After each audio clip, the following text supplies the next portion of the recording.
Vibhushan award వచ్చిందని తెలిసిన క్షణం నిజంగా ఏం మాట్లాడాలో ఎలా రియాక్ట్ అవ్వాలో తెలియని పరిస్థితి.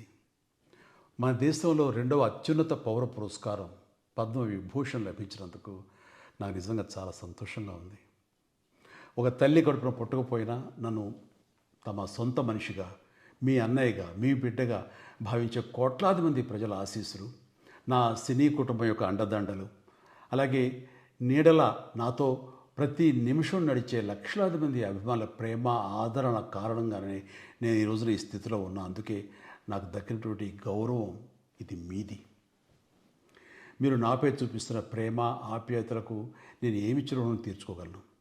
నా 45 ఏళ్ల సినీ ప్రస్థానంలో వెండితెరపై వైవిధ్యమైన పాత్రల ద్వారా వినోదం పంచడానికి నా శక్తి మేరకు నేను ప్రయత్నిస్తూనే ఉన్నా. నిజ జీవితంలో కూడా నా చుట్టూ ఉన్న ఈ సమాజంలో అవసరమైనప్పుడు నాకు చేతనైన సాయం చేస్తూనే ఉన్నా. కానీ మీరు నాపై చూపిస్తున్న కొండంత అభిమానానికి నేను ప్రతిగా ఇస్తున్నది గోరంతే.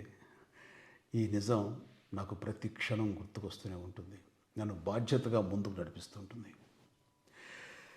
నన్ను ఈ ప్రతిష్టాత్మకమైనటువంటి పద్మ విభూషణ్ అవార్డుకి ఎంపిక చేసిన భారత ప్రభుత్వానికి, గౌరవ ప్రధాని శ్రీ నరేంద్ర మోడీ గారికి నా హృదయపూర్వక కృతజ్ఞతలు.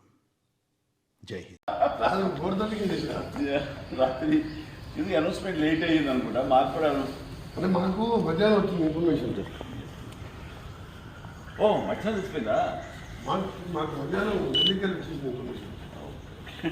కరెక్ట్ అండి.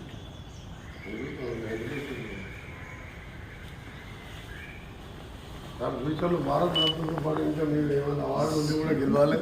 నాకు కాదు సార్ ఏర్పడి నువ్వు అట్లా చెప్తాను లేదన్నా. మీరు very happy, all the best. నిన్న నువ్వేను